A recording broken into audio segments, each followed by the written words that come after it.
오늘 말씀은요, 요한복음 12장 23절에서 28절까지의 말씀을 가지고 영광 얻을 때라는 제목으로 함께 말씀의 인사를 나누고자 합니다.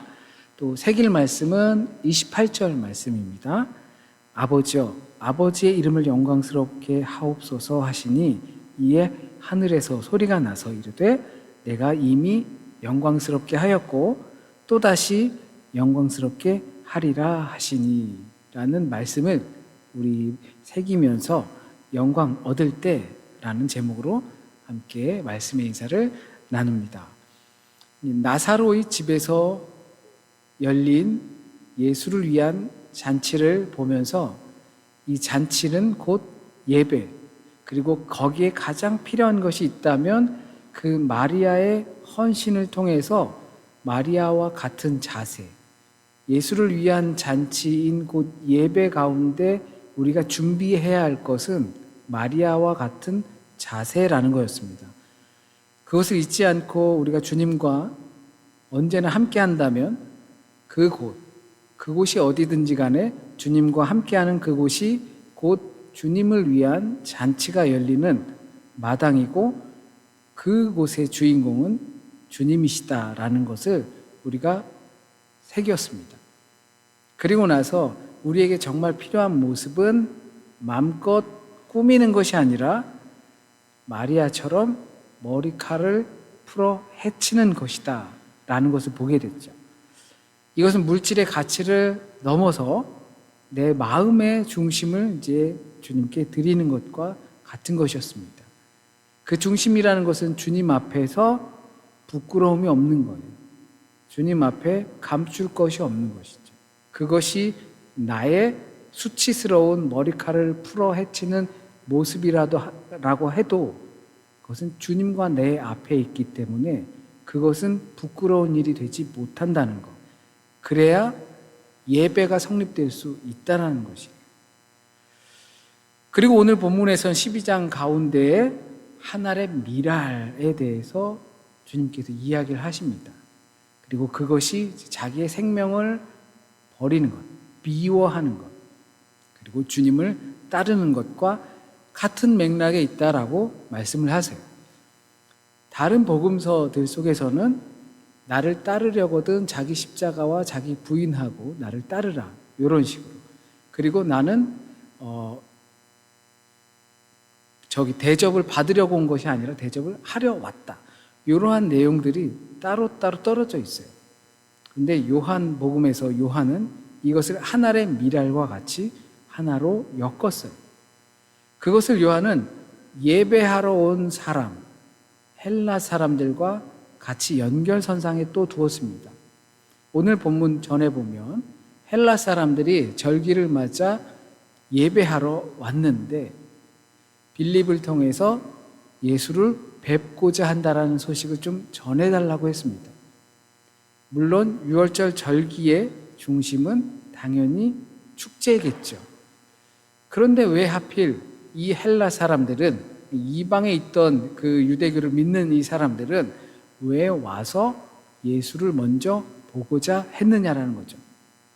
아주 의미 있는 대목이기도 합니다.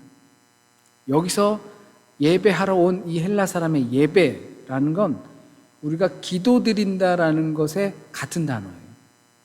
우리가 기도드린다라고 할 때 하나님을 예배한다, 그리고 하나님을 경배한다, 하나님을 높인다라는 내용이 담겨져 있어요. 그 말 용어적으로 다른 용어도 물론 있습니다. 부탁한다, 간구한다. 하지만 여기서 이 예배는 그거였습니다. 하나님을 경배하거나 신적인 것을 말할 때 사용하는 예배예요. 그런데 요한은 이들이 예수를 뵙길 원한다라고 할 때 바로 그 단어를 같이 사용했습니다. 그리고 주님께서는 그 소식을 듣고 내가 영광 얻을 때가 이제 됐구나라는 거예요.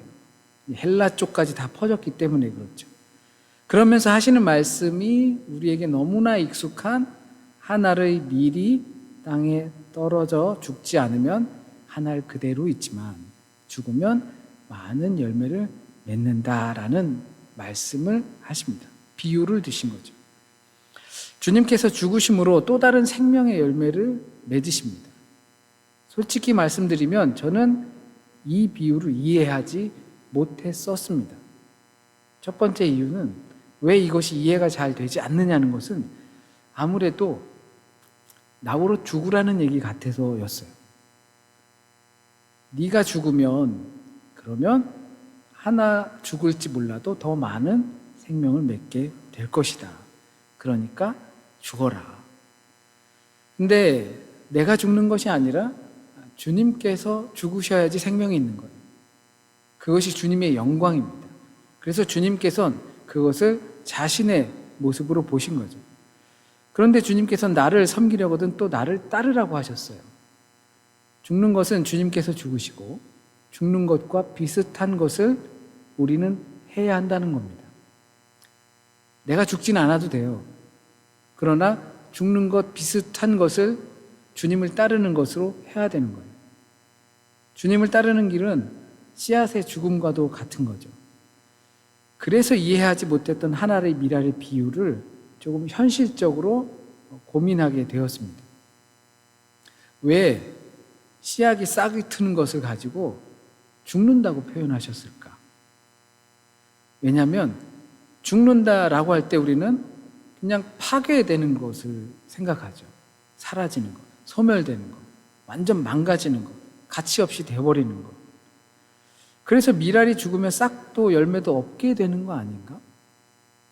죽으면 완전히 소멸되니까 왜 열매를 맺는다고 했을까? 이해하지 못했습니다.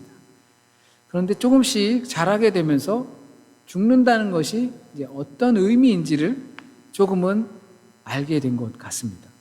그래서 바울도 내가 그리스도와 함께 십자가에 못 박혀 죽었나지 이제는 내가 사는 것 아니요 내 안에 그리스도께서 사시는 것이라 라고 고백한 이 바울의 고백이 어느 정도 희미하게나마 감이 잡히는 듯 했습니다. 그래서 한 알의 미랄이 되라는 것이 그러면 나에게 어떤 의미일까? 한 알의 미랄은 예수 그리스도 자신을 두고 하신 말씀인데 자신이 죽어야지만 그 죽음을 통해서 열매를 맺는데 이것이 나를 따르라라고 하는 것과 같은 표현이라면 나는 이 말씀을 어떻게 받아들여야 할까라고 고민하게 됐습니다. 하나의 씨앗이 죽는다는 것은 새로운 생명으로 나아가는 매우 중요한 길목입니다. 만약 한 알의 미랄이 어떠한 하나의 씨앗이 나는 미랄로 남아있을 거야 라고 고집한다면 그 껍질이 깨지지 않고 나름대로 그 미랄의 한 모습으로 비교적 오랫동안 그 모습을 유지할 거예요. 미랄인 상태로 한 알갱이로 오랫동안 유지될 거예요. 그러나 그것은 결국은 더 이상 열매를 맺지 못하고 말라서 비틀어지거나 아니면 정말로 죽어 없어지게 될 거예요. 씨앗이 자기 길을 고집하지 않고 대신 새로운 생명으로 탈바꿈하기를 주저하지 않는다면 비록 더 이상 한 알의 미랄이진 않아도 결국 새로운 생명으로 변하게 되는 거죠. 그 전과는 다른 나의 모습으로 어색하고 쑥스러울 수도 있어도 다른 모습의 더 큰 생명이 되는 겁니다. 만약 그렇지 않다면 없어지거나 말라 죽게 될 겁니다. 정말로 죽는 건 그런 거예요. 그래서 주님을 따른다는 것은 자기를 부인하는 길이고 자기 십자가를 지는 길이고 하나의 씨앗이 다른 존재로 환골탈퇴하는 것이고 그것은 자기 생명을 미워할 줄 아는 겁니다. 그러니까 딩크족이라는 게 있대요. 아이를 낳기를 싫어하는 거예요. 그래서 부부가 그냥 서로 만족하면서 보내는 거예요. 이제 그렇게 살던 사람들이 50대, 60대 이렇게 됐을 때 자녀 없는 삶이 그 전에는 자기가 하고 싶은 거 하고 원하는 대로 해도 큰 문제가 없고 했을 때 만족하는 삶을 살았지만 이 자녀가 없는 삶에서 그 자녀가 주는 부재, 그거를 그때쯤에 느낀다고 해요. 그러면서 행복감이 없어진 것을 오히려 깨닫는다고 합니다. 솔직히 자녀를 키우는 것은 고통이 따릅니다. 하지만 그만큼 행복합니다. 소소하게나마 우리가 주님을 따른다면 내가 내 것이라고 할 수 있는 것들을 누군가와 같이 쓸 줄 아는 겁니다. 그것이 미랄에서 싹이 트는 고통스러운 과정이라는 것을 알게 되는 거죠. 심하게 이야기하면 그것이 자기 부인이고 곧 죽음이라고 말할 수 있겠습니다. 레몬을 먹고 나서 레몬에 있는 씨앗들을 심으면 어떻게 될까라고 저희 아이가 그래서 심어보면 되지 해서 레몬 씨를 심으면 어떻게 되는지 먼저 인터넷을 검색했더니 어떻게 발화되는지, 어떻게 발화가 쉽게 되는지를 찾아서 했어요. 그랬더니 그 알갱이에서 알갱이가 쭉 갈라지면서 거기서 이제 뿌리가처럼 나오고, 그거를 땅에 이렇게 심었더니 그 또 갈라진 틈에서 싹들이 이렇게 나오더라고요. 그리고 그 형체는 사라졌어요. 이 씨앗이 결국엔 우리 말씀대로 하면 죽은 거죠. 하지만 새로운 생명으로 환골탈퇴한 것입니다. 주님께서 말씀하시는 것은 바로 이와 같은 모습을 원하시고 계세요. 우리가 주님을 따르는 것. 죽는 것이 아니라 환골탈퇴하는 것입니다. 주님께서도 이 부분에 있어서 매우 힘들어 하셨던 것 같아요. 마치 겟세마네의 기도에서 보여주셨던 모습이 이 12장 모습에서 그렇게 나타나고 있어요. 내 마음이 괴로우니 무슨 말을 하겠냐. 누구든 그럴 거라고 생각합니다. 정말로 주님은 육체적인 죽음을 기다리고 있었기 때문에 더더욱더 힘드실 거라 느껴집니다. 겟세마네의 기도가 막 떠오릅니다. 눈물이 피가 되는 듯한 그 모습이 떠오릅니다. 내 마음이 괴로우니, 이 내 마음이 괴롭다는 것은 그냥 고민된다, 힘들다, 복잡하다, 스트레스 받는다, 죽을 것 같다가 아니라 이 마음은 중심이고 중심이 곧 생명이다라고 말씀을 드린 적이 있죠. 여기서 생명은 곧 마음은 푸시케라는 그리스 말이에요. 그런데 이 단어는 창세기 1장에서 하나님께서 루아흐라고 해서 바람을 불어서 생명이 되게 하신 그 생명의 바람이 이 푸시케입니다. 이거는 우리 이제 심리학 할 때도 제가 지금 발음이 정확하게 생각이 안 나요. 뭐죠? 그게 하여튼 심리학 할 때 그 단어랑 같은 말이에요. 그러니까 이것은 우리의 근본적인 생명과도 같은 것입니다. 그래서 하나님의 숨을 그리스어로 번역할 때 그리스어로 된 창세기에선 루아흐, 하나님의 숨, 이것을 푸시케라고 번역을 했습니다. 그래서 하나님의 숨으로 곧 생명으로 이해되는 것입니다.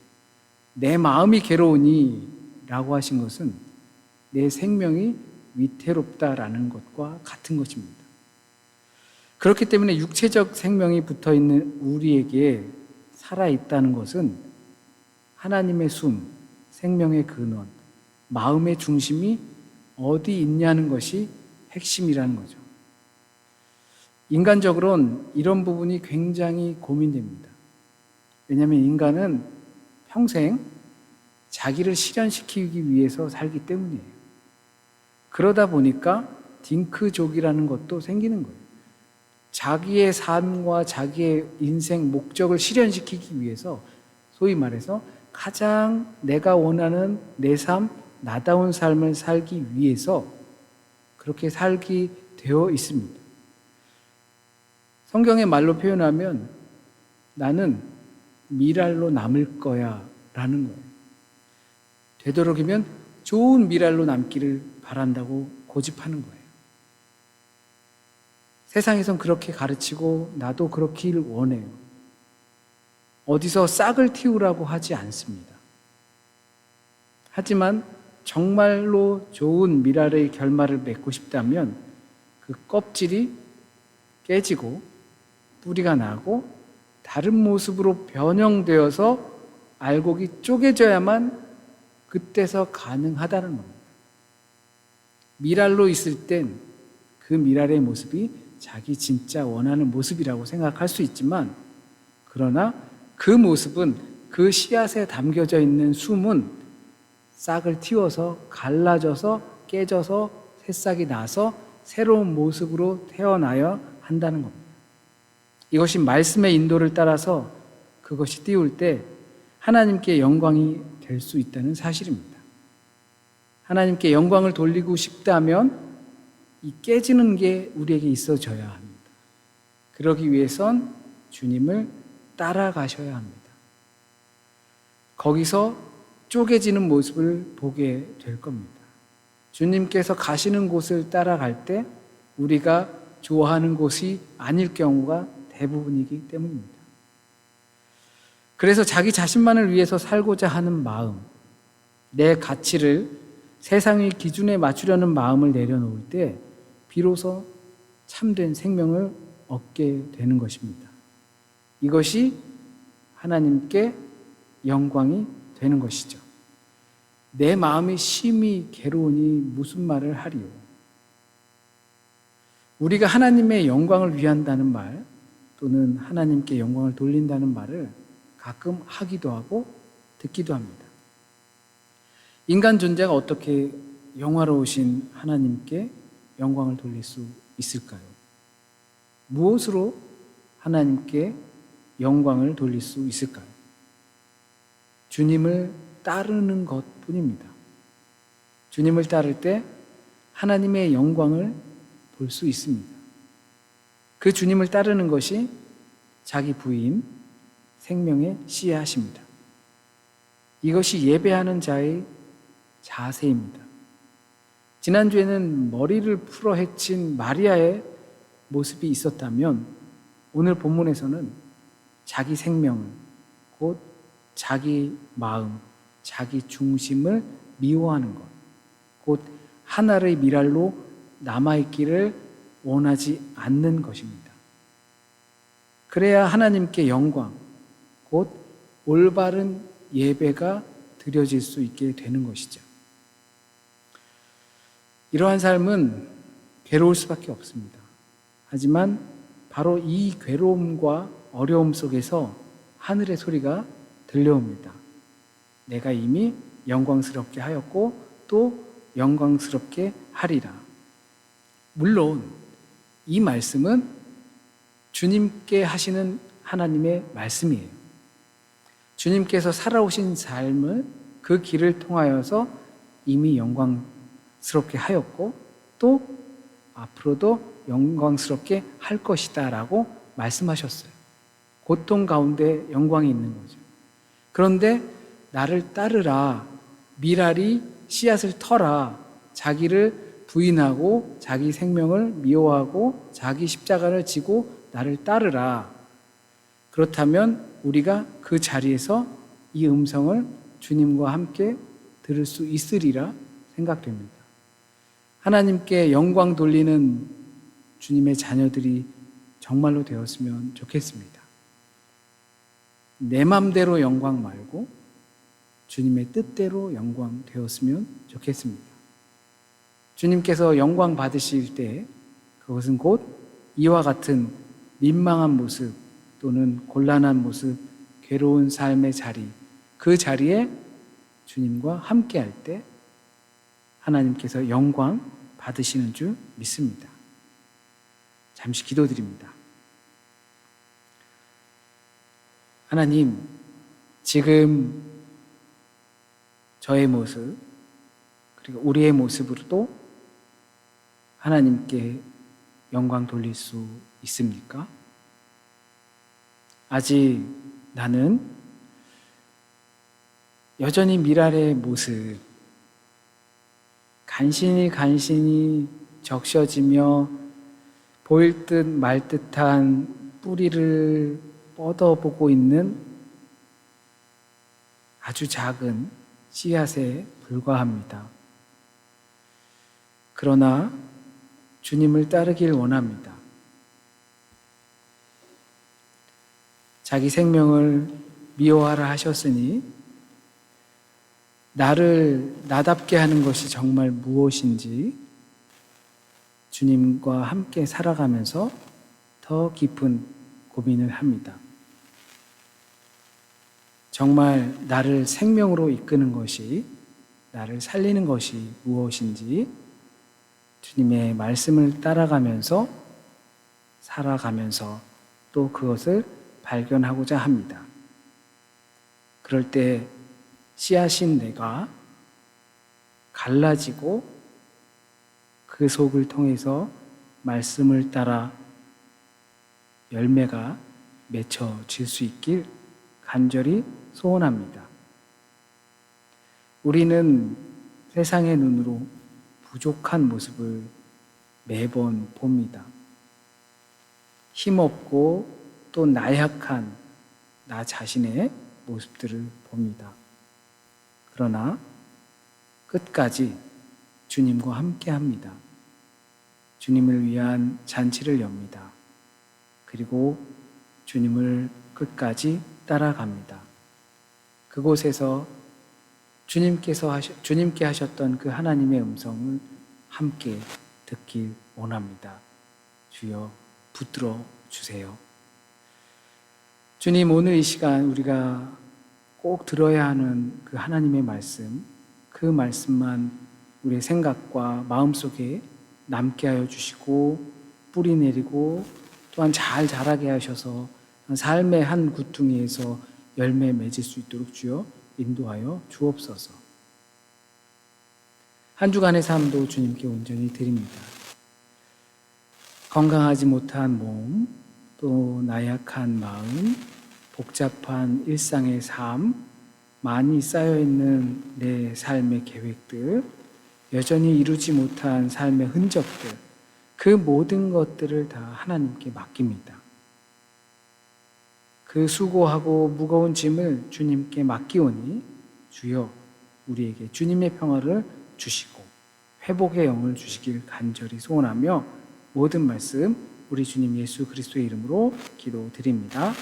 아멘.